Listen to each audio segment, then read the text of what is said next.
Hello दोस्तों, आप सबका स्वागत है आपके अपने चैनल पर। दोस्तों, आज हम पढ़ेंगे अपना नया चैप्टर जिसमें हम आपके फर्स्ट एड सीरीज़ को आगे बढ़ाएंगे। इस चैप्टर में आज हम पढ़ने वाले हैं जलन। ये हमारा फर्स्ट एड सीरीज़ का छठा चैप्टर है। तो चलिए शुरू करते हैं आज के इस चैप्टर को। इसमें बताया गया है कि जब कोई वस्तु, वातावरण या अन्य स्थितियां अधिक तापक्रम होने से शरीर के कोमल अंगों को घायल करते हैं तो ऐसी स्थिति को जलना कहते हैं। और आपका जलने के आपके क्या क्या कारण हो सकते हैं उसके बारे में बताया गया है। पहला जो जलन का प्रकार है उसमें बताया गया है कि आग या गर्म धातु या गर्म बर्तन, ये जलन का कारण हो सकता है। दूसरा कारण है आपका तीव्र रसायन जैसे तेजाब, एसिड या क्षार बेस से जलना। तीसरा है आपका तीव्र रगड़ से आप जल सकते हैं, जलन का कारण हो सकता है। चौथा है आप सूर्य की किरण। और पांचवा कारण है आपका बिजली या उच्च वोल्टेज करंट से। छठा कारण हो सकता है आपका रेडियोधर्मिता से। और सातवां कारण है आपका द्रव पदार्थों द्वारा जलना यानी लिक्विड बर्न। जैसे पहला है आपका गर्म या उबलता हुआ पानी। दूसरा हो सकता है लिक्विड बेस आपका गर्म घी, तेल या वसा आदि। तीसरा है आपका गर्म चाय, दूध या कॉफ़ी से जल सकते हैं। या फिर डी यानी भाप, गर्म भाप से आपका जलना। जलने की क्या क्या तीव्रता हो सकती है उसके बारे में बताया गया है। जलने पर आपको भीतरी अंगों की स्थिति भिन्न भिन्न हो सकती है। तीव्रता पर ही प्राथमिक सहायता तथा उपचार आधारित होते हैं। इसमें आपके क्या क्या आधार हो सकते हैं। पहला आधार है आपका जलने की प्रथम अवस्था क्या है। इसमें आपकी जलने से त्वचा के ऊपरी भाग देखने में लाल हो लग सकता है तथा जलन का एहसास काफ़ी देर तक आपका रह सकता है। दूसरा कारण जलन की द्वितीय अवस्था क्या हो सकती है, वो है आपकी जलने से जब त्वचा में जलन के साथ छाले या फफोले बन जाते हैं। तीसरी अवस्था है आपकी जलने की, यह स्थिति जलने के कारणों से होती है जिसमें आपकी त्वचा, उसके नीचे के ऊतक, मांसपेशियां तथा अन्य भीतरी अंग भी प्रभावित हो सकते हैं। यदि वह स्थिति शरीर के कोमल अंगों जैसे मस्तिष्क, छाती, जनन अंगों पर हो जाए या घायल छोटा बच्चा हो या अधिक आयु का रोगी हो तो स्थितियाँ गंभीर हो सकती है। तो तीसरी अवस्था में ये सब बताया गया है। जलने का प्रतिशत निकालना, इसमें 9 का नियम है, इसमें आप पढ़ेंगे। जलने की स्थिति में आपके शरीर कितने प्रतिशत जला है इसका अंदाज़ा 9 के नियम से आपका लगाया जाता है। इसमें शरीर को 11 भागों में विभाजित किया जाता है तथा सभी अंगों को 9% दिया जाता है। जैसे चेहरा और सिर को आपको 9% दिया जाता है, छाती तथा पेट को 18%, पीठ तथा कमर को मिला के 18%, दोनों बाजुओं को मिला के आपका 18%, दोनों जांघों को मिला के आपका 18%, और छठे में आपका दोनों टांग, इसमें आपका 18%, और आपका जनन अंग है उसको आपको 1% दिया जाता है। तो टोटल आपका 100% हो सकता है। इन पिक्चर में आपको दिखाया गया है कि जलन के जो प्रकार है और प्रतिशत है उसमें कितने प्रतिशत को कहाँ पर क्या दिया जाता है, इसमें सब कुछ आपको दिखाया गया है। इसमें आप वीडियो को पॉज करके देख सकते हैं। हम आगे पढ़ेंगे। जो भाग जितना घायल होता है उसे 9% में से उतना ही दिया जाता है।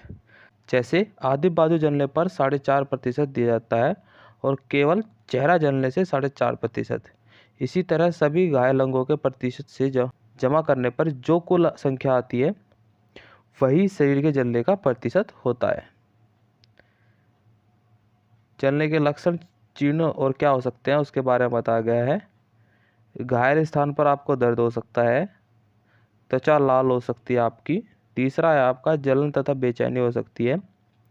चौथा है फफोले या छाले आपके पड़ सकते हैं। 5 है आपका सदमा हो सकता है आपको। और छठा है आपका बेहोशी। ये आपके कारण और लक्षण हैं।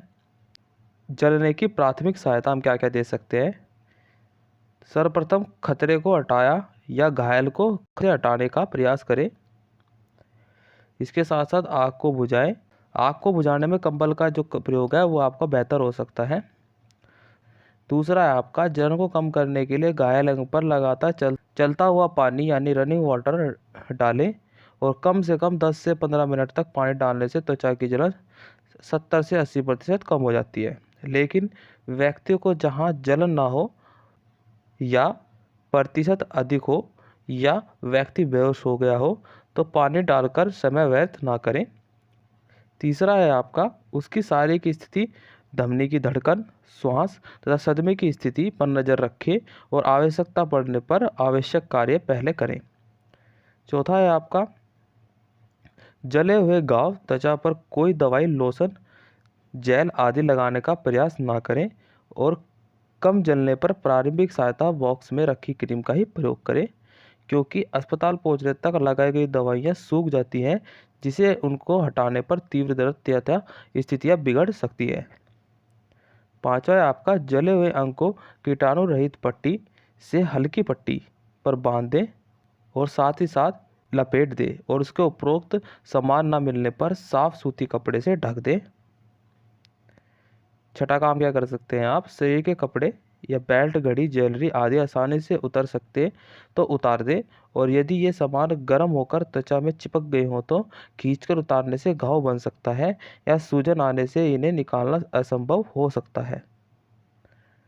सातवां है आपका छाले या फफोले को सुई, कैंची आदि से छेदने या काटने का प्रयोग ना करें, इससे संक्रमण होने की स्थिति बन सकती है।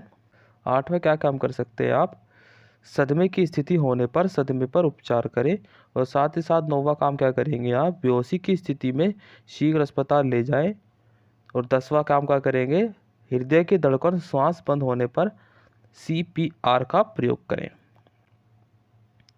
अब आगे पढ़ेंगे विष के प्रभाव तथा आपके उपचार। विष यानी पॉइजन वह पदार्थ जिसके सेवन से खाने पीने, सूंघने, त्वचा द्वारा शरीर को हानि हो या रोगी की मृत्यु हो जाए उसे विष कहा जाता है। विष के शरीर में प्रवेश के 3 मार्ग हो सकते हैं। पहला जो मार्ग है वो है आपका श्वास द्वारा, सूंघने या गैस से विष का फेफड़ों में जाना। दूसरा प्रकार है आपका मुंह के द्वारा खाने या पीने से जाना। तीसरा प्रकार है आपका त्वचा से डंक द्वारा, जानवर के काटने पर या इंजेक्शन द्वारा। ये तो रहे आपके प्रवेश के मार्ग। विष के प्रभाव के कारक क्या हो सकते हैं, पहला कारक हो सकता है मात्रा अधिक होने पर घातक प्रभाव हो सकते हैं। दूसरा है आपका समय अधिक बीत जाने पर घातक प्रभाव। तीसरा है रोगी की क्षमता कम होने पर घातक प्रभाव और चौथा है आपका आयु बहुत कम या बहुत अधिक होने पर घातक प्रभाव। विष के प्रकार क्या क्या हो सकते हैं उसके बारे में पढ़ेंगे। पहला है आपका रासायनिक यानी कि दवाई, रसायन, तेजाब, क्षार, सल्फाज, नींद की गोली, फिनाइन, कीटनाशक स्प्रे, अल्कोहल, चूहे मारने के विष। रसायन में ये आपके प्रकार हैं। वनस्पति विष है, उसमें क्या आता है आपका अफीम, भांग, धतूरा, विषैली वनस्पतियाँ।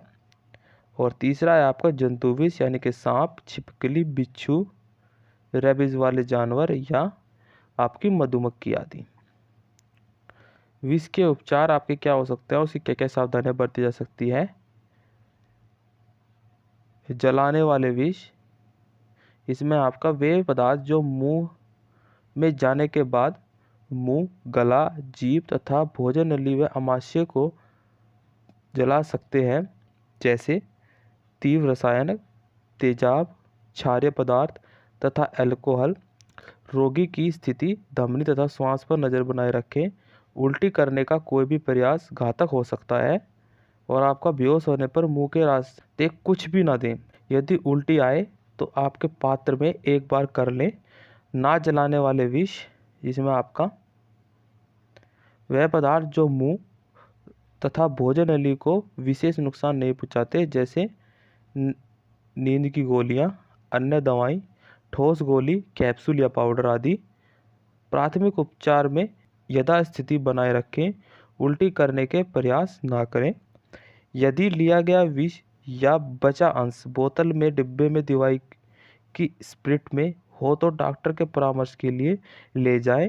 यदि रोगी उल्टी कर दे तो उसको किसी बर्तन या कंटेनर में ले जाएं ताकि अस्पताल में जांच के समय सहायता मिल सके और आपको रोगी को धैर्य बंधाए और जल्दी से जल्दी अस्पताल ले जाएं। बेहोशी होने की स्थिति में किसी प्रतिक्रिया तथा धमनी की धड़कन पर ध्यान रखें तथा आवश्यकता पड़ने पर CPR का प्रयोग करते हुए अस्पताल लेकर जाएं। अगला पॉइंट है आपका सर्पदंत यानी कि स्नेक बाइट। भारत में पाए जाने वाले अधिकतम सांप प्राय विषैले नहीं होते। केवल कोबरा, क्रेड, वाइपर जातियां ही विषैली होती है इसमें। लेकिन सांप के काटने पर सांप की पहचान तथा अन्य अंधविश्वास पर ना जाएं। केवल प्राथमिक उपचार करें तथा जल्दी से जल्दी अस्पताल ले जाएं। प्राथमिक उपचार क्या क्या हो सकते हैं? पहला है आपका घायल बाघ को साबुन तथा पानी से धो लें। दूसरा उपचार क्या कर सकते हैं आप? दूसरा करें आप शरीर के घायल अंग को इमोबिलाइज कर लें यानी कि स्थिर कर लें तथा आराम की स्थिति में रखें। रोगी को सोने ना दें और उसे धैर्य दें। साथ ही साथ जिस स्थान पर सांप ने काटा है उसके ऊपर से आखिरी जोड़ तक कस कर पेंचदार पट्टी बांध दें। छठा काम क्या कर सकते हैं आप? अंग को नीचे ही रखें, ऊपर ना करें। और सातवां, रोगी को जल्दी से जल्दी अस्पताल ले जाएं।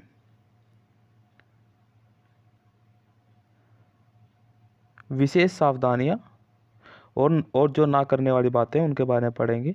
घाव को ब्लेड आदि से काटे नहीं, मुंह से चूसने का प्रयास ना करें, रसायन या तेजाब ना डालें और झोला छाप लोगों के पास ना ले जाएं। रस्सी, पतली पट्टी ना बांधें, ये काम आपको नहीं करने। मधुमक्खी, ततैया, बिच्छू के डंक, इसमें यदि संभव हो साफ सुई या चिमटी से डंक को निकालने का प्रयास करें और धैर्य रखें। कीटाणु रहित सुई या चिमटी का ही प्रयोग करें। दर्द और सूजन को कम करने के लिए ठंडा पानी या बर्फ़ के टुकड़ों का प्रयोग करें। एंटीसेप्टिक क्रीम लगाएं और आपको चिकित्सक को दिखाएं। कुत्ते, बिल्ली, बंदर, नेवला आदि के काटने पर क्या करेंगे? इस वर्ग के जानवर रेबीज ग्रस्त हो सकते हैं। तो रेबीज इनकी लार से होता है और जो इनके काटने से खुले घाव में आकर संक्रमण फैला सकता है। सावधानी तथा उपचार: घाव को साबुन तथा चलते पानी से धो लें। घाव को कीटाणु रहित पट्टी से ढक लें और 1 घंटे के भीतर पहला एंटी रेबीज वैक्सीन इंजेक्शन अवश्य लगवा लें और घरेलू नुस्खों का प्रयोग ना करें। साथ ही साथ चिकित्सक की सलाह अवश्य आपको लेनी है। तो ये था आपका 6 चैप्टर। इसमें हमने अपना पूरा जो जलन है या फिर जो सर्पदंत वगैरह है कि सांप के काटने से क्या हो सकता है, क्या बचाव है, उसके बारे में हमने पूरा पढ़ लिया है। कल हम पढ़ेंगे आपका 7वां चैप्टर जिसमें हम पढ़ेंगे आघात, सदमा यानी शॉक। इसके बारे में हम पूरी जानकारी लेंगे। तो इस वीडियो में आपका इतना ही। अगर आपको ये वीडियो अच्छी लगी तो इसको लाइक और सब्सक्राइब जरूर करें। तो मिलते हैं कल एक नई वीडियो में।